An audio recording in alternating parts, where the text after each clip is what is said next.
G'day again, P for PPA, and look, yesterday I sent you a video to watch regarding NDIS and our information pack. If you have not seen that as yet, get back through your emails please to the inbox and you'll find an email there with our full information pack on NDIS and a video where I talk about the opportunities right now. But one key thing I want to talk about, I talked about yesterday about the 7 key steps for a successful property investment. Well, the first one when it comes to NDIS is finance. Now, finance is probably the biggest hurdle for most people trying to get into this space. And if you've already tried to and you didn't have success because of the lending was very difficult due to not many banks are lending for it currently, valuations have been very poor because there's so much more goes into these homes, well over 100 grand on a basic house to actually build NDIS compared to a normal traditional house.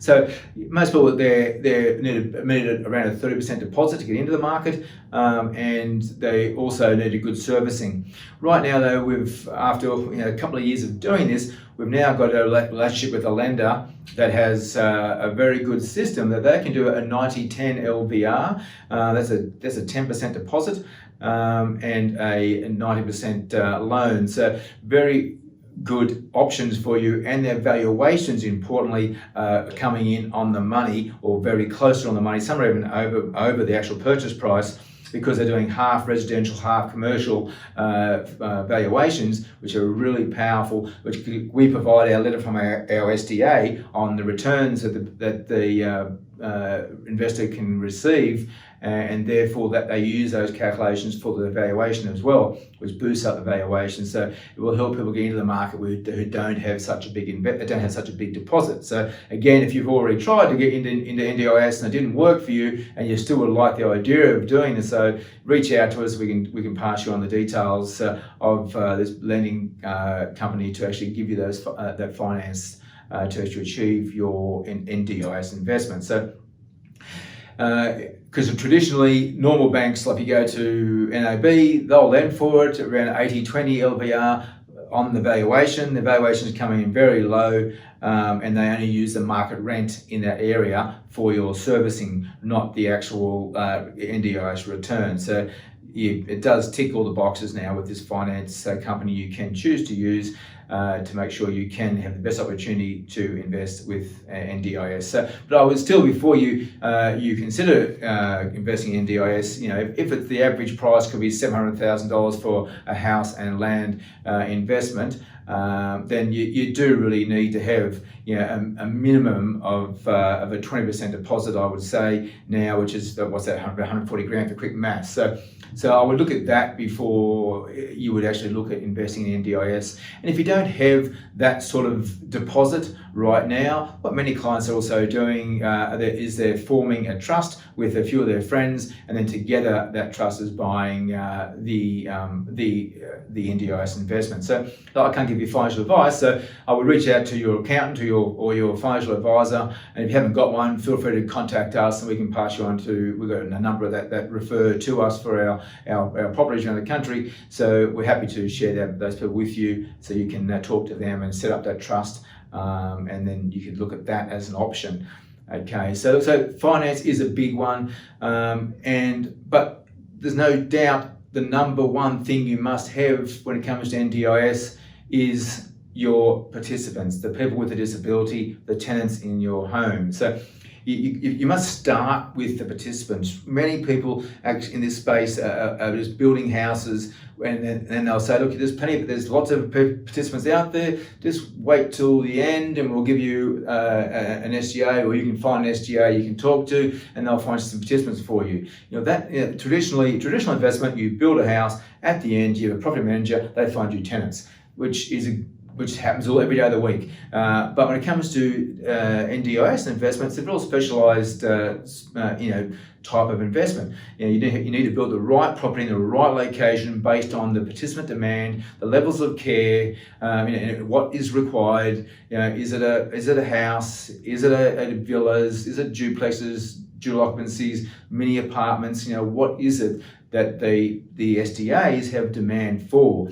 because this is the number one key, because with returns are outstanding with NDIS. Look at the NDIS calculator. Go to the NDIS site, search for calculator, and you'll find the returns. They're all there based on the different types of dwellings, the number of participants, the different levels of care, and you can work out what those returns are, plus the RRC, and the RRC is the reasonable rental contribution, which is around $9,700 a person. So, so just so you understand the returns, the returns can vary from, depending on what you have. If you have improved livability, you might get $27,000 approximately, up to, maybe for high physical support in the low $40,000 a person. So then there's a location factor. So if you had, for example, 2 high physical support in a house and you're getting $45,000 a person, hypothetically, that's $90,000. We'll make it $100,000 for easy maths for me right now. And then there's a location factor. So that location factor was 0.87, like it is in Ipswich. Then that you would be getting $87,000 plus the $9,700 for those 2 participants as well. So that's roughly $100,000. Okay, so and if that same house was built in somewhere like Perth, for example, the location factor there is I think it's 1.03. It varies on what part of Perth, like it does all through Brisbane and every other city in the country.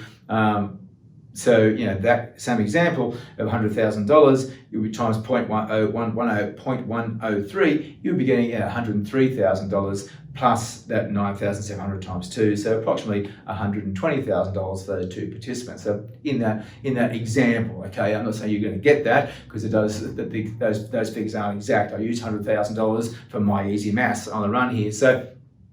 But that's how the funding works, and any property that we would put forward to you and you're ready to talk to PPA about investing in NDIS, we would have some estimated calculations, and sometimes the SDAs have the participants in place ready to move in, and we would give you a column of just one column, because we know who's moving in, and we know what the returns and the cost estimations are very close on the money, so we can give you one column. If it's another dwelling where we have the SDAs have demand and they've requested a property built there, we might give you a number of different columns with different combinations, whether it was 3 high physical support, or 2 high physical support and a fully accessible, or 1 high physical support and 2 fully accessible, or 3 fully accessible, or 2 high physical support, or 2 high physical support and in an improved livability, whatever it might be, different combinations. So you can see, okay, well, if I invest in this property, my maximum returns could be this much, and my minimum returns could be this much.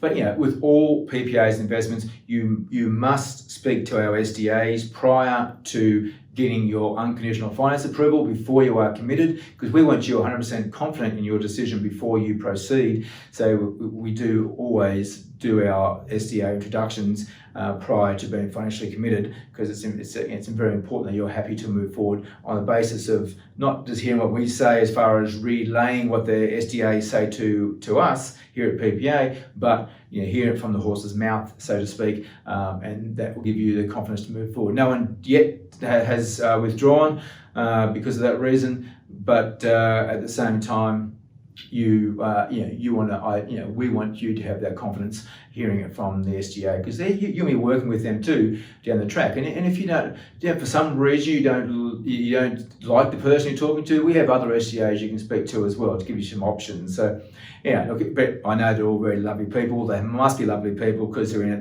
They have passion for this industry. Importantly, they have years of experience in this industry of looking after people with a disability, and they truly do care for the best outcome for them, to place the right people together in those accommodations. So 1, they're very happy and live a nice life, and 2, they are they're going to stay in that property for the long term, which will help you with your investment. So stay tuned. Next video, which will be tomorrow, I'll continue on these key factors you must get right for NDIS investment. Otherwise, until next time, have a great day today. Peter from PPA, keeping it real.